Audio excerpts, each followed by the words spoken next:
మన ప్రభు మన రక్షకుడైన యేసుక్రీస్తు నామమున వందనాలు తెలియజేస్తున్నాను. మరి ఈనాటి లేఖన భాగం మత్తయి రాసిన సువార్త 17వ అధ్యాయం ధ్యానించుకుందాం. ఇందులో ఉన్న లోతైన ఆత్మీయమైన మాటలు ధ్యానించుకుందాం. ఈ 17వ అధ్యాయంలో మొత్తం 27 వచనాలు రాయబడి ఉన్నాయి. ఈ 27 వచనాల గురించి మనం ధ్యానం చేసినప్పుడు యేసుక్రీస్తు ప్రభు వారు 16వ ఉపమానం చెప్పిన తర్వాత 6 దినములైన తర్వాత యాకోబును, పేతురును, యోహాను ముగ్గురిని పిలుచుకొని కొండ మీదకి వెళ్ళి ఏకాంతముగా ప్రార్థన చేస్తూ ఉన్నట్టుగా చూస్తూ ఉన్నాం. అంటే మన ప్రభు మాదిరిగా ఉండడానికి ఇష్టపడ్డాడు. శిష్యులకు ప్రార్థనా జీవితాన్ని నేర్పించాడు. ప్రార్థన అనేది ఎంత ప్రాముఖ్యమైనదో ఈ లోకంలో ఆయన చేసి చూపించి ఇతరులకు మాదిరిగా ఉండమని చెప్పాడు. మన నిజ జీవితంలో కూడా యేసుక్రీస్తు ప్రభు మాదిరిగా మనం ఈ లోకంలో జీవించినట్టయితే, ప్రభు చూపిన మాదిరి ప్రార్థనను కలిగినట్టయితే దేవుడు మనల్ని ఫలింపజేసేవాడై ఉన్నాడు. అందుకే ఆ కొండ మీద ఏకాంతంగా ప్రార్థన చేస్తున్నప్పుడు ఆయన ముఖము వారి ఎదుట రూపాంతరం చెందిందంట. ఆయన ముఖం సూర్యుని వలె ప్రకాశించని, ఆయన వస్త్రం వెలుగు వలె తెల్లవాయింది. ఆయన ముఖం మారిపోయింది. సూర్యుడు ఎంత వెలుతురిస్తారో అంత వెలుతురు ఆయన ముఖంలో ప్రకాశించిందంట. ఆయన వస్త్రాలు తెల్లని వస్త్రాలు, ఏ చాకిలి వాడు కూడా అంత నీట్గా ఉదకలేంత తెల్లనిగా ఆయన వస్త్రాలు ఆ ప్రార్థన చేసే సమయంలో అయ్యాయంట. అంతేకాకుండా ఆ ప్రార్థన చేస్తున్నప్పుడు పరలోకంలో నుంచి మోషే, ఏలియా ఇద్దరు ప్రవక్తలు యేసుక్రీస్తు ప్రభువారితో మాట్లాడుతున్నట్టుగా చూస్తున్నాం. మోషే, ఏలియా అంటే ఒకరు ఇశ్రాయేలు ప్రజలను ఐగుప్తు నుంచి కానానుకు నడిపించిన వారైతే, మరొకరు ఈ లోకంలో సవాల్ చేసి పరలోకం నుంచి భూమి మీదకి అగ్ని కురిపించిన వారు, 3.5 సంవత్సరాలు వర్షాన్ని ఆపినవారు. అంత గొప్ప ప్రవక్తలు యేసుక్రీస్తు ప్రభువారితో మాట్లాడుతున్నప్పుడు మేఘం కమ్ముకున్నప్పుడు పేతురు, యోహాను, యాకోబు భయపడిపోయారు. భయపడిపోయి పడుకున్నప్పుడు యేసుక్రీస్తు ప్రభువారిని లేచి వారితో మాట్లాడినప్పుడు పేతురు అంటాడు, ప్రభువా, మోషేకొకటి, ఏలియాకొకటి, నీకొకటి 3 పర్ణశాలలు ఇక్కడ కట్టుదమా అన్నప్పుడు మాట్లాడుతూ ఆ సంభాషణ జరుగుతున్నప్పుడు తిరిగి పరలోకం నుంచి ఒక స్వరం వస్తుంది. ఏమనంటే ఆ స్వరం అంటే, ఇదిగో ఈయన నా ప్రియ కుమారుడు, ఈయన యందు నేను ఆనందించుచున్నాను. ఈ స్వరం ఉన్నప్పుడు ఇంకా ఎక్కువ భయం అయిపోయింది వీళ్ళకి. వెంటనే యేసుక్రీస్తు ప్రభు వారి ఎదుకు వచ్చి ముట్టి లెండి భయపడకూడని చెప్పి వారిని కన్నులెత్తి చూసినప్పుడు యేసుక్రీస్తు ప్రభు వారు తప్ప ఎవరు కనబడలేదు వారికి. ఎందుకంటే దేవుణ్ణి చూడాలంటే మనుషులు అసాధ్యం. కానీ ఆ దేవుడే మనిషిని ప్రేమించి మనిషి పాపాలను క్షమించడానికి దాసుని స్వరూపం ధరించుకుని యేసుక్రీస్తు మానవ రీతిగా ఈ లోకంలో జన్మించాడు. వారు ఆ కొండ దిగి వచ్చుచుండగా మనిషి కుమారుడు మృతుల నుండి లేచి వరకు ఈ దర్శనం మీరు ఎవరితో చెప్పవద్దని వారు ముగ్గురికి ఖండితంగా ఆజ్ఞాపించాడు. ఈ దర్శనం గురించి మీరు ఎవరికి చెప్పమాకండి. అంటే శిష్యులు అంటున్న, ప్రభువా, క్రీస్తుకున్నా ముందు, మెస్సయ్య కన్నా ముందు ఏలియా రావాలి కదా అని పరిశుద్ధ గ్రంథం తెలియజేస్తుంది. అంటే యేసుక్రీస్తు ప్రభువు వారు చెప్తున్నారు, ఏలియా వచ్చి మాట నిజమే, ఆయనని ఏలియా ఇదివరకే వచ్చాను, అతన్ని వారికి ఇష్టం వచ్చినట్టుగా చేశారు అని చెప్పినప్పుడు పేతురు తన మనసులో, ఓ యోహాను ప్రవక్త గురించి మాతో చెబుతూ ఉన్నారని ఆయన విశ్వసించాడు. కాబట్టి ఇంకా వారు జనసమూహం వద్దకు వచ్చినప్పుడు ఒకడు ఆయన వద్దకు వచ్చి, జనసమూహంలో ఆయన వద్దకు ఒకడు వచ్చి యేసుక్రీస్తు ప్రభువారితో అంటున్నాడు, అయ్యా, నా కుమారుణ్ణి కరుణించు, వాడు చంద్ర రోగి అయి మిక్కిలి బాధపడుచున్నాడు, ఏలైనవాడు అగ్నిలోను నీళ్ళలోనూ తరచుగా పడుచున్నాడు. నా బిడ్డ ఒక అపత్రత చేత పీడింపబడి వాని స్థితి ఎలా ఉందంటే చిన్నప్పటి నుంచి ఎక్కడంటే అక్కడ పడిపోతున్నాడు. నీళ్ళలో పడుతున్నాడు, అగ్నిలో పడిపోతున్నాడు, వాని చావు వాడే కొని తెచ్చుకునే రీతిగా బిహేవ్ చేస్తున్నాడు. కాబట్టి నా కుమారుని బాగు చేయ నేను నీ శిష్యుల దగ్గర తీసుకొని వచ్చాను, కానీ వారు స్వస్థపరచలేకపోయారని చెప్పారు. ఎప్పుడైతే ఈ మాట శిష్యుల దగ్గర తీసుకుని వచ్చాను, వారు స్వస్థపరచలేకపోయారని చెప్పగానే యేసుక్రీస్తు ప్రభువారు వారితో అంటున్నారు, విశ్వాసము లేని మూర్ఖతరం వారులారా. అంటే విశ్వాసం లేదు మీకు. నా వెంబడి వస్తున్నారు, నేను చెప్పిన మాటలు వింటున్నారు, నేను చేస్తున్న అద్భుత కార్యాలు చూస్తూ ఉన్నారు, కానీ ఏమీ లేదు, విశ్వాసం లేదు. అందుకే దేవుడు అంటాడు, విశ్వాసం లేకుండా దేవునికి ఇష్టలైనట అసాధ్యం అంట. ఆయన్ని చూడవలను, ఆయన ఉన్నాడని నమ్మవలను కదా, నీ హృదయం విశ్వసించాలి కదా. అందుకే ప్రభు అంటాడు, నమ్మి బాప్తిజం పొందేవాడు రక్షింపబడినాడు. అంటే మొదట నమ్మాలి, విశ్వాసంతో ప్రభు నా కొరకు ఈ లోకానికి వచ్చి మరణించాడని విశ్వాసాన్ని నీ హృదయంలో విశ్వసించాలి.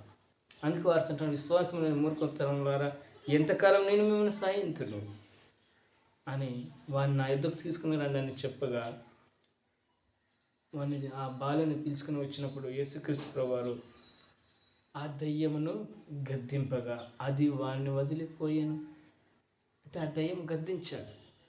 మన జీవితంలో కూడా మన హృదయంలో ఉన్న పాపం పోవాలంటే ప్రభు మనలో నివాసం ఉండాలి. ప్రభు మనతో ఉన్నప్పుడే మన జీవితకాలంలో సంతోషం, సమాధానం మనకు ఉంటుంది. ఒక కుటుంబం బాగుపడాలంటే, ఒక వ్యక్తి బాగుండాలంటే, సమాజం బాగుండాలంటే నీ హృదయంలో క్రీస్తు ఉండాలి. క్రీస్తు కలిగిన మనసు నీలో ఉండాలి. అందుకే ఆయన అంటాడు కదా, మీ శత్రువును ప్రేమించుడు, మేము హింసించే వారి కొరకు ప్రార్థన చేయుడు. ఈ బిడ్డను తీసుకొని వచ్చినప్పుడు ఆ దయ్యాన్ని గద్దించగా, నా బాలుని ఇబ్బంది పెడుతున్న ఆ దయ్యం అపత్రాత్మ గద్దింపగానే అది వాడిని వదిలిపోయాను. ఆ గడియ నుండి ఆ చిన్నవాడు స్వస్థత పొందాను. దేవుని స్తోత్రం. చూడండి, ఆ బిడ్డలో ఉన్న అపత్రాత్మ వెళ్ళిపోగానే ఆ బిడ్డ స్వస్థత పొందుకున్నాడు. అప్పుడు శిష్యులు అడుగుతున్నారు, ప్రభా ఎందుకు ప్రభు మేము అపత్రాత్మ వెళ్ళగట్టలేకపోయామంటే దేవుడు అంటాడు, మీ అల్ప విశ్వాసం చేతనే. మీకు విశ్వాసం ఉండి ఇక్కడి నుంచి అక్కడికి వెళ్ళమంటే కొండ కూడా వెళ్ళిపోతుందంట. ఆవగింజంత విశ్వాసం ఉండి మీరు ఇక్కడి నుంచి అక్కడికి వెళ్ళిపోతే కొండ కూడా వెళ్ళిపోతుంది. చూడండి, ఆవగింజంత విశ్వాసం. మరి క్రైస్తవులమైన క్రీస్తును విశ్వసిస్తున్న మనకు ఎంత విశ్వాసం ఉండాలండి. అందుకే దేవుడు అంటుంటే, మీకు అసాధ్యమైనది ఏది ఉండదని నిశ్చయంగా మీతో చెప్పుచున్నానన్నాడు. మనకు అసాధ్యమైనది ఏది ఈ లోకంలో లేదు. మనుషులకు అసాధ్యమే, కానీ దేవునికి సమస్తం సాధ్యం. మొదట విశ్వసించాలి, ఆయన నా జీవితంలో మేలు చేస్తాడని. ఆయన నా జీవితంలో మా కొరకు ప్రాణం పెట్టి తిరిగి లేచి నా హృదయాన్ని పవిత్రపరిచి నా హృదయంలో నివాసం ఉంటాడని నేను మొదట విశ్వసించాలి. విశ్వసించినప్పుడు దేవుడు నీ జీవితంలో మేలు చేసేవాడైనాడు. అంతేకాకుండా వారితో అంటున్నాడు, గలిలయకి వెళ్ళినప్పుడు మనిషి కుమారుడు మనుషుల చేతికి అప్పగించబోతున్నాడు, కాబట్టి వారు ఆయన్ని చంపుదురు, మూడదినం ఆయన లేచునని వారితో చెప్పగా వారు బహుగా దుఃఖపడిరి. యేసుక్రీస్తు ప్రభువు ముందు జరగబోయే శిలువ శ్రమ గురించి ముందుగానే శిష్యులతో ఆయన మాటలు ప్రకటించాడు. ఇదిగో మనం గలిలయ వెళ్తున్నాం, మనిషి కుమారుడు అప్పగించబడతాడు, ఆయన మరణిస్తాడు, తిరిగి మూడో రోజున తిరిగి పునరుత్థానుడై తిరిగి లేస్తాడు. ఆదాము ద్వారా పాపం వచ్చింది, యేసుక్రీస్తు ద్వారా కృప వచ్చింది ఈ లోకానికి. మొదటి మనుషుడు ప్రకృతి మనుషుడు, రెండవ మనుషుడు పరలోకం నుంచి ఈ లోకానికి దిగి వచ్చాడు. అందుకే తన అద్వితీయ కుమారుడే పరలోకం గురించి ఆయన ఈ లోకంలో బోధించినట్టు మనం చూస్తున్నాం. ఇంకా అంతేకాకుండా అక్కడ కపెర్నహూముకు యేసుక్రీస్తు ప్రభువారు వచ్చినప్పుడు అరశకేలు పన్ను విధించేవారు, వసూలు చేయవారు, ఇన్కమ్ ట్యాక్స్ ఆఫీసర్లు. మనం ట్యాక్స్ కట్టాలి కదా, మన గవర్నమెంట్ జిఎస్టీ రూపంలో తీసుకుంటుంది కదా, స్టేట్ జిఎస్టీ అని, తర్వాత సెంట్రల్ జిఎస్టీ అని. అంటే మనం ఏదైనా వస్తువు కొన్నప్పుడు ఆ వస్తువు మీద వాళ్ళకి పన్ను కట్టాలి గవర్నమెంట్కి. మనం నిత్యావసర సరుకులు కానీ, వాహనాలకు ఉపయోగించే పెట్రోల్ కానీ, ఏదైనా సరే, ఏదైనా కొనాలంటే మనం గవర్నమెంట్కి మనం పన్ను కట్టాలి. ఎక్కడి నుంచి నేర్చుకున్నారంటే అది పరిశుద్ధ గ్రంథము ఈ ప్రపంచానికి నేర్పించింది. ప్రజలు ట్యాక్స్ కట్టినప్పుడు వచ్చిన డబ్బుతో ప్రభుత్వాలు ప్రజలకు మేలు చేస్తూ ఉన్నాయి. అందుకే కపెర్నహూముకు వచ్చినప్పుడు పన్ను విధించేవారు, అరశకేలు పన్ను విధించేవారు వచ్చి వసూలు చేయవారు. పేతురు వద్దకు వచ్చి, మీ బోధకుడు అరశకేలు చెల్లించడా అని అడగగా, చెల్లించునని పేతురు అంటున్నాడు, చెల్లిస్తాడయ్యా. ఎందుకంటే ఆయన కూడా ఈ లోకంలో జీవిస్తూ ఉన్నాడు కదా, ఆయన చెల్లిస్తాడు అని చెప్పడం. అతడి ఇంటిలోనికి వచ్చి మాట్లాడుకుని యేసుక్రీస్తు ప్రభువారు ఆయనతో మాట్లాడుతున్నాడు. ఈ విషయం తెలియజేయకముందే యేసుక్రీస్తు ప్రభువారు ఆ వ్యక్తితో మాట్లాడుతున్నాడు. సీమోనా, నీకేం తోచున్నది? భూరాజులు సుంకం పన్ను ఎవరైతే వసూలు చేయదురు? కుమారులు ఎద్దనా అన్యులు ఎద్దనా అని అడిగింది. పేతురు అంటున్నాడు, ప్రభువా అన్యులు ఎద్దనే అని చెప్పగా, అయితే కుమారులు స్వతంత్రులే. దేవునికి స్తోత్రం. కుమారులు స్వతంత్రులే. ఒక ఇంటిలో తండ్రి కుమారులు చదివే కుమారులు ఉన్నారనుకోండి, ఆ ఇంటికి అంత ట్యాక్స్ ఎవరు కట్టాలి? తండ్రే కట్టాలి. కుమారులు స్వతంత్రులు. అంతే, కుమారులకి తన వివాహం అయ్యేంత వరకు, తన పిల్లలు కలిగి తన ఇంటి సొంత ఇల్లు వచ్చేంత వరకు కూడా స్వతంత్రులే. ఎందుకంటే తండ్రి ఆధీనంలో ఉంటారు. కాబట్టి కుమారులు స్వతంత్రులే. అయినను మనం వారికి అభ్యంతరం చేయకుండానట్లు నువ్వు వెళ్ళి సముద్రంలోకి పోయి గాలం వేసి ఒక చేప పట్టుకుంటే ఆ పైకి వచ్చే చేప నోటిలో ఒక షెకేల్ దొరుకుతుంది. దేవునికి స్తోత్రం కలుగును గాక. షెకేల్ దొరుకుతుంది. ఆ షెకేల్, ఒక షెకేల్, అర షెకేల్ పన్ను చెల్లించాలి కదా, ఆ ఒక షెకేల్ని తీసుకుని వచ్చి నా కొరకు నీ కొరకును పన్ను కట్టమని చెప్పాడు ప్రభు. ఎంత గొప్ప దేవుడు అండి. ఎంతోమంది అధికారులు కట్టడం లేదు గవర్నమెంట్ ట్యాక్స్లు. ఎంతోమంది గవర్నమెంట్ ట్యాక్స్లు కట్టుకుంటే ఎగరేసే వాళ్ళు చాలామంది ఉన్నారు. కానీ ప్రభు ట్యాక్స్ కట్టమని ఈ దినం బోధిస్తున్నాం మనకు. ఎందుకంటే మీకు వచ్చిన జీతంతో తృప్తి పొందుది అని దేవుని యొక్క వాక్యం తెలియజేస్తుంది యోహాను రాసిన సువార్తలో.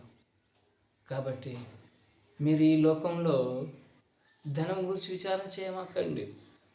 మీకేం కావాలో నాకు తెలుసు, మొదట నా రాజ్యాన్ని నా నీతిని వెతకమని చెప్పిన అంత గొప్ప దేవుడు ఎవరండి ఈ లోకంలో? అందుకే ఆయన అంటున్నాడు, వారికి అభ్యంతరం కలుగుకున్నట్లు వెళ్ళి సముద్రంలో వల వేసి మొదటి చేప తీసుకొని ఆ చేప నీటిలో షెకెల్ దొరుకుతుంది, వెళ్ళి వారికి అప్పగించు, దాన్ని ఇవ్వు అని చెప్తున్నాడు. అంటే మనం కూడా మన భారతదేశంలో ఉంటున్నాం, ఆంధ్రప్రదేశ్ రాష్ట్రంలో ఉంటున్నాం. గవర్నమెంట్ మనకి ఏదైనా పంచాయతీలో ఉంటే సంవత్సరానికి ఒకసారి ఇంటి ట్యాక్స్ కడతాం. మున్సిపాలిటీలో ఉంటే ప్రతి నెల కరెంటు బిల్లు, మున్సిపాలిటీలో ప్రతి నెల వాటర్ బిల్లు కడతాం, ఇంటి ట్యాక్స్ కడతాం. ఏదైనా వ్యాపారం చేస్తూ ఉంటే జిఎస్టీ కడతాం. అంటే సక్రమంగా కట్టాలి మన దేశానికి. ఎందుకంటే మనం ట్యాక్సులు కట్టినప్పుడు గవర్నమెంట్ ఆ ట్యాక్స్ రూపంలో వసూలు చేసిన ఆ డబ్బును మనకే సంక్షేమం కొరకే ఖర్చు చేస్తుంది. అందుకే యేసుక్రీస్తు ప్రభువారు మనతో ఇది మాట్లాడుతున్నాడు. మనం కూడా మన చట్టాలకు, మన గవర్నమెంట్కి లోబడి మనం సంపాదించే ట్యాక్స్ కట్టేవారమే మనం ఉండును గాక. అంత గొప్ప కృపను ప్రభు మనకు ఇచ్చును గాక. ఈ మాటలు మీ వెనుకల్లో మీ కుటుంబాలను దీవించి ఆశీర్వదించును గాక. ఆమేన్.